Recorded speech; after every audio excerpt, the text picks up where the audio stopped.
اور مولا امام حسن عسکری علیہ السلام کے بعد جب مولا امام مہدی علیہ السلام نے جو ہے دنیا میں ظہور کیا تو اس وقت سے وہ موجود ہیں غیبت میں.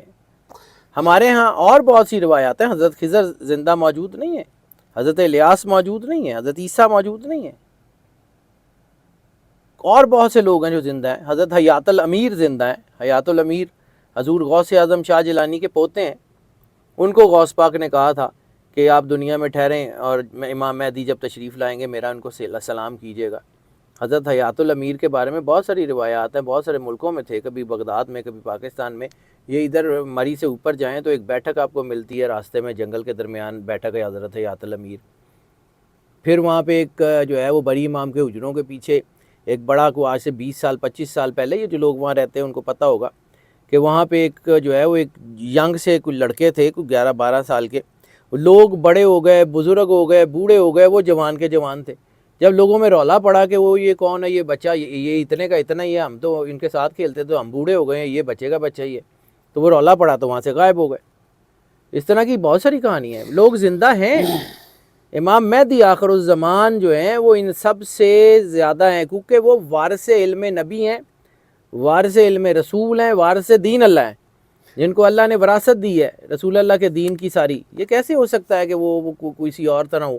اچھا جی, آپ کی باتوں سے جو میں ایک چیز اخذ کر رہا ہوں وہ یہ ہے کہ وہ اولاد رسول اللہ صلی اللہ علیہ وسلم ہوں گے, نہ کہ کوئی ہدایت یافتہ انسان جو کہ اب پیدا ہوگا. نہیں, سوال ہی نہیں ہوتا. یہ مختص ہے رسول اللہ اور ان کی اولاد کے لیے.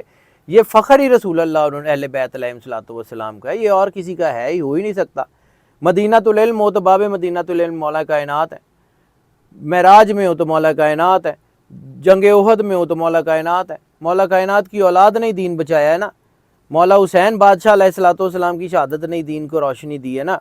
مولا حسین بادشاہ سے لے کے آگے مولا امام حسن عسکری علیہ الصلوۃ والسلام تک جو ہے وہ رسول اللہ کی اولاد ہے نا. اور صرف رسول اللہ کی اولاد ہونا نہیں, رسول اللہ اور پاک بی بی سیدہ سلام اللہ علیہ کی اولاد ہونا, آل نبی اور اولاد علی, یعنی صرف مولا علی علیہ الصلوۃ والسلام کے بیٹے ہونا بھی کافی نہیں ہے. سیدنا فاطمہ مالکن پاک بی بی سیدہ سلام اللہ علیہ, کیا یہ خون کی تاثیر ہے. اللہ اکبر. یہ ایسے ہی نہیں ہے. مولا علی علیہ السلام کے تو 18 بیٹے ہیں, اور جب صفین میں جنگ ہوئی اور انہوں نے کہا کہ اپنے بیٹوں کو بھیجو تو مولا حسن اور حسین آگے بڑھے تو مولا علی نے روک دیا تھا کہ نہیں, ان کی لڑائی مجھ سے ہے, آپ رسول اللہ کے بیٹے ہیں, آپ بیٹھیں, میرے بیٹے لڑیں گے. کون لڑے تھے؟ حضرت حنفیہ, حضرت عباس. ایسے ہی دین جو ہے نا, یہ دین کو اپنی مرضی سے توڑا اور مروڑا نہیں جا سکتا. شجی, علماء کرام نے, چند علماء کرام کہتے ہیں کہ اگر ان کا ظہور ہوگا تو کشمیر والی سائڈ سے ہوگا. اس بات میں کتنی صداقت ہے؟ سر مولا آخر الزمان کی مرضی, وہ کشمیر سے کریں, وہ فلسطین سے کریں, وہ اقصیٰ میں آئیں, وہ بیت الحرام میں آئیں, وہ جہاں ان کی مرضی آئیں گے نا, آ کے بتائیں گے نا کہ میں امام مہدی ہوں. کوئی نہ کچھ ایسا کام تو کریں گے نا جو پہلے کسی نے نہیں کیا ہوگا. کچھ نہ کچھ تو کریں گے نا. مور مہدیت کا ظہور تو ہوگا نا, خود ہی پتہ لگ جائے گا. کشمیر ویسے بہت اہم ہے, اس میں کوئی شک نہیں, کشمیر بہت اہم ہے. سندھ, کشمیر, کانسٹنٹینوپل, اقصیٰ, یہ علاقے بہت اہم ہیں, ان کو ذہن میں رکھیے گا. ڈن ہو گیا. شجی, حضرت امام مہدی علیہ السلام, ان کی مدد کن ممالک کی افواج جو ہے وہ کریں گی؟ اور اگلا سوال یہ ہے کہ اگر وہ جنگ کی شروعات جو ہونی ہے وہ جدید اسلحے سے ہوگی یا تیر و تلواروں سے ہوگی؟ اگر تو تیر و تلواروں سے ہونی ہے تو اس کا مطلب ہے کہ یہ جو ابھی دنیا ہے یہ ایک دفعہ پوری ختم ہوگی اور نئی دنیا جو ہے وہ قائم ہوگی. میں آپ کو عرض کرتا ہوں, جتنا کہ مجھے آتا ہے, میں نے کبھی کلیم نہیں کیا کہ مجھے آتا ہے, یہ مالک کی خیرات ہے, اس کی مہربانی ہے. لیکن بات یہ ہے کہ مولا امام مہدی علیہ الصلوۃ والسلام والی جنگ ابھی دور ہے. مولا امام مہدی علیہ الصلوۃ والسلام والی جنگ سے پہلے ابھی 7 سال کی جنگ ہونی ہے, اور اس کے بارے میں حدیث کے لفظ ہیں کہ جب تم انڈیا کے بادشاہوں کو زنجیروں میں جکڑ کے لاؤ گے تو عیسیٰ ابن مریم کو اپنے درمیان پاؤ گے. عیسیٰ ابن مریم جب جو ہیں وہ بیت الحرام میں جو ہے مسجد الحرام میں خانہ کعبہ پہنچیں گے تو امام مہدی علیہ الصلوۃ والسلام امامت کرائیں گے, اور وہاں سے ان کی جنگ کا آغاز ہوگا. جنگ کا آغاز خانہ کعبہ سے ہوگا, اور اس میں کوئی شک نہیں ہے۔ رہ گئی بات کہ جی وہ تیروں اور تلواروں سے جنگ ہوگی، تو سر یہ جو اتنے زیادہ ایٹم بم کے ذخائر ہیں یہ چلنے بھی تو ہیں کسی دن، انہوں نے شبرات بنانی جے، اللہ اکبر، تو یہ اللہ، کسی دن بھی ٹریگر ہو جائے گی، یہ کوئی مسئلہ نہیں ہے۔ آج دنیا میں اتنا اسلحہ ہے، اتنا اٹامک اسلحہ ہے کہ دنیا کو 3 مرتبہ بنا کے تباہ کیا جا سکتا ہے۔ بالکل ٹھیک ہو گیا۔ شاہ جی ایک اور جو ہے وہ سوال جو ذہنوں میں ابھرتا ہے وہ یہ ہے کہ حضرت عیسیٰ علیہ السلام اور امام مہدی کا ظہور ایک ہی وقت میں ہوگا، یا حضرت مہدی کا ظہور غزوہ ہند یہ دونوں پہلے ہو چکے ہوں گے اور حضرت عیسیٰ کا ظہور بعد میں ہوگا؟ آخری چیپٹر کا نام ہے مولا آخر الزمان، اچھا، آخری چیپٹر کا نام ہے مولا امام مہدی علیہ السلام، اس کے بعد آرمگیڈون ہے، پھر عیسیٰ علیہ السلام۔ دیکھیں عیسیٰ علیہ السلام جو ہیں وہ دنیا پہ آئیں گے، وہ باطنی مدد سے، باطنی طاقتوں کی مدد سے اپنے پورے لشکر ریڈی کریں گے، اس کے بعد یہ لڑائی شروع ہوگی۔ عیسیٰ علیہ السلام جو ہیں وہ امام مہدی علیہ السلام سے ملاقات ہوگی، اور اس کے بعد آرمگیڈون شروع ہوگی جس میں دجال کا قتل اور وہ سارا، وہ ایک بعد کا چیپٹر ہے۔ اچھا یہ اس سے پہلے غزوہ ہند اس سے پہلے کا چیپٹر ہے۔ شاہ جی کچھ علماء کرام کہتے ہیں کہ یہ دجال نے جب آنا ہے تو اس کے بعد جو مدینہ منورہ ہے اس کے اوپر یہود کا قبضہ ہوگا، اس حوالے سے کیا؟ سوال ہی نہیں ہوتا۔ اچھا، رسالت مآب سرکار ختمی مرتبت سرور انبیاء صلی اللہ علیہ وآلہ وسلم نے فرمایا ہے کہ وہ پوری کوشش کے باوجود میرے شہر میں داخل نہیں ہو سکیں۔ اچھا، حجاز جو ہے وہ دجال کے حملوں سے امن کا شہر ہے، خانہ کعبہ بھی اور مسجد نبوی بھی، مدینہ المنورہ بھی، یہ نہیں ہو سکتا۔ اچھا، ہاں اس کے ارد گرد ضرور قبضہ ہوگا، اچھا، اس کے ارد گرد ضرور قبضہ ہوگا، یہ بالکل ہے۔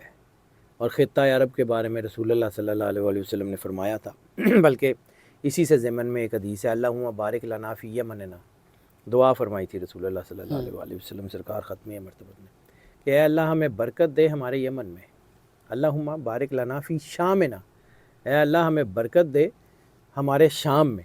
تو اس کا مطلب ہے یمن اور شام میں تو جنگ لڑے گی، جنگ ہوگی، اور یہ شام اور فلسطین اور یہ محاذ یہ دوبارہ گرم ہو رہے ہیں اور یہ ہو جائیں گے، ابھی فوری نہ صحیح، یہ it's not a days game, یہ نہیں ہے کہ صبح اٹھیں گے تو سارے پاسے آگ لگی ہوئے گی، چنگاریاں پھوٹ رہی ہیں اور یہ بجھیں گی نہیں، بجھیں گے نہیں، یہ کبھی ادھر لگی رہیں گی، یہ نہیں بجھتی اب۔ یہ نہیں پوچھتی۔ اور ایک اور چیز بتاؤں، یہ کہاں سے شروع ہوئی تھی؟ جب رسالت مآب نے کہا تھا کہ شام سے آگ کے شعلے بلند ہوتے ہوئے دیکھو تو تیار ہو جاؤ دنیا پہ آنے والی تباہی کی۔ شام کی تباہی ہم دیکھ چکے ہیں، دیکھ چکے ہیں، ٹھیک ہے۔ بالکل صحیح ہے۔ رسالت مآب کے فرمان ہے، اللہ مبارک لنا فی شامنا، کہ ہمارے شام میں ہمیں برکت دے۔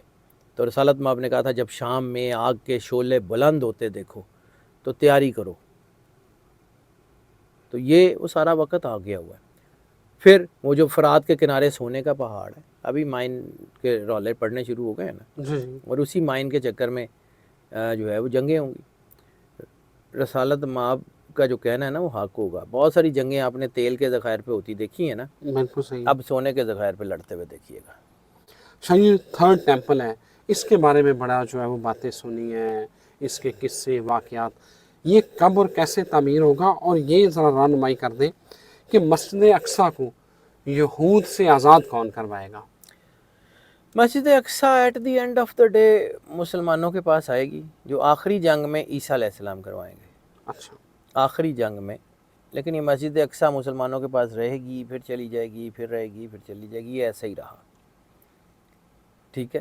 یہ پہلے بھی رسالت مآب کے فوراً بعد ہی، کچھ عرصے بعد ہی یہ مسلمانوں کے قبضے میں آ گئی، ایسے ہی پھر مسلمانوں کے قبضے سے نکل گئی، نکل گئے۔ پھر مسلمانوں کے قبضے میں آ گئی نور الدین زنگی صلاح الدین ایوبی کی کوششوں سے، ایسے ہی ٹھیک ہے۔ اس کے بعد پھر نکل گئی، پھر اس کے بعد یہ سلطان محمد فاتح نے کانسٹنٹینوپل اور یہ سارا علاقہ جو ہے ادھر سے اس کے اوپر جو ہے اپنا تسلط قائم کیا، اور پھر اس کے بعد یہ جو ہے وہ ایک طرح کا یہ دونوں کانسٹنٹینوپل اور مسجد اقصیٰ یہ بڑا اہم علاقہ ہے۔ آپ اس کو بالکل بھی جو ہے نا وہ رسالت مآب کی حدیثوں میں تواتر سے اس کا ذکر ہے، نمبرز تو یہ کہہ رہے ہیں کہ یہ علاقہ جو ہے یہ جنگ کا مرکز بنے گا۔ کانسٹنٹینوپل کا مطلب ہے ٹرکی، اس کے ارد گرد آرمینیا، یوکرین، رشیا، یہ سارا علاقہ یورپ کا، اس کے بعد اگر اس طرف دیکھیں تو یہ آسٹریلیا، ساؤتھ چائنا سی، یہ سارا علاقہ، ادھر آ جائیں تو انڈین اوشنز، یہ پانیوں میں جن شعلوں کے بلند ہونے کا، ادھر آ جائیں تو عمان کے بالکل سامنے گوادر. تو شاہ جی اس کا مطلب ہے کہ یہ تو پوری دنیا کو لپیٹے گا. یہ جب لگے گی نا آگ تو یہ سارے گھروں میں جائے گی. سارے گھروں میں جائیں گے. شاہ جی بہت شکریہ، بہت شکریہ. سر.